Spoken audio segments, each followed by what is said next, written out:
جی بھیا، آپ کا پہلا سوال جو ہے یہ بالکل ٹھیک ہے. آپ نے صحیح چیز کی طرف توجہ دلائی. میں عام طور پر عربوں سے مراد یہ سعودی لیتا ہوں جو وہابی، اس کے علاوہ نہیں. ہمیں معلوم ہے وہاں بڑے بڑے متقی پرہیزگار لوگ حنبلی، شافعی اور مالکی حضرات ہوتے ہیں. ان کے عقائد سارے اہل سنت کے مطابق ہیں.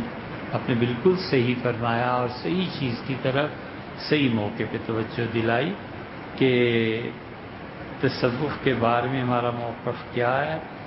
اور وہابی مذہب تو ان کا سرکاری مذہب رہا اور کچھ عرصے کے لیے. سعودیہ والوں کے ساتھ اب تک عملاً ایسے ہی ہے. ہمیں جب بھی تجربہ ہوتا ہے ان سعودی سے، حنبلی فقہ میں بھی وہ کئی مرتبہ ڈنڈی مارتے ہیں.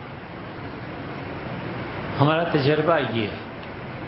اور خود سعودیہ ہی میں اہل سنہ میں بڑے نیک، بڑے پاک لوگ الحمدللہ وہ بھی. لیکن وہابیت کو جب ہم کوٹ کرتے ہیں تو آپ نے دیکھا ہو شاید کہ ہم ان کے اس مسلک کو ہی کوٹ کر کے کوئی حوالہ دیتے ہیں کہ انہوں نے کسی زمانے میں اپنا لیا تھا اور اب تک عمومی طور پہ اسے جلایا جاتا ہے. مثلاً میں ایک بہت موٹی سی مثال ان وہابیت کے ان نمائندوں کی ہے جس وقت سرکاری سطح پہ اپنے علاوہ دوسروں کو کم ہی مسلمان سمجھتے ہیں. عمومی طور پہ وہ دیوبندی حضرات کو تو کیا ان کا کہنا، وہ عمومی طور پہ بریلویوں کو کافر اور مشرک کہتے ہیں، دیوبندی حضرات کو کافر اور مشرک کہتے ہیں.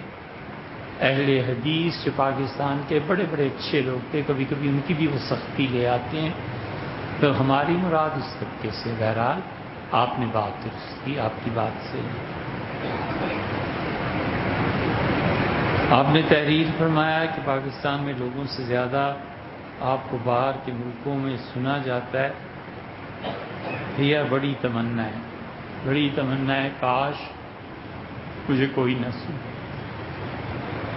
دنیا میں ایک آدمی نہ رہے جو میرا حوالہ. میری بڑی تمنا ہے کہ اللہ تعالیٰ یہ ٹی وی، یہ میڈیا، یہ لوگوں سے ملنا اب ختم کرے اس مسئلے کو، اس سلسلے کو. اور بس وہ کافی ہے خود ہی. میری بڑی تمنا ہے کہ کاش لوگ مجھے نہ سنیں. میں دل سے دعا کرتا رہتا ہوں کہ اللہ نہ میری طرف کوئی رجوع کرے، نہ مجھے کوئی سنے، نہ مجھے لوگ بالکل ایسے جان جائیں جیسے کوئی چیز تھی ہی نہیں، کسی طرح مٹ جاؤں، ختم ہو جاؤں.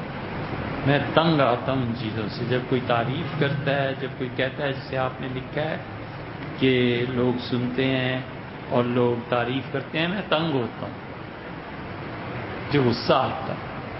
میں نفسیاتی طور پہ عذاب سے گزرتا ہوں کہ کوئی تعریف کرے.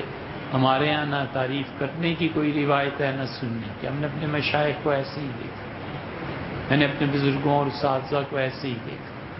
نہ وہ تعریف کرتے تھے فضول کسی کی، نہ وہ سنتے تھے. کسی طرح ایمان لے کے بس اس دنیا سے چلا جائے بندہ، یہ سب سے بڑی کامیابی. کوئی صورت ایسی ہو اس کے بعد پوری دنیا میرے قصیدے لکھے، مجھے کیا کر لینا ہے کسی نے، اور پورے لعنت مل کے بھیجیں تو کیا نقصان کر لیں. اللہ تک ایمان لے کے پہنچ جاؤں تاکہ وہ خوش ہو، وہ راضی ہو. وہ بڑی ذات ہے. یہ تعریفیں کرنا، سننا، سنانا، یہ سب نفس کے پندے ہیں.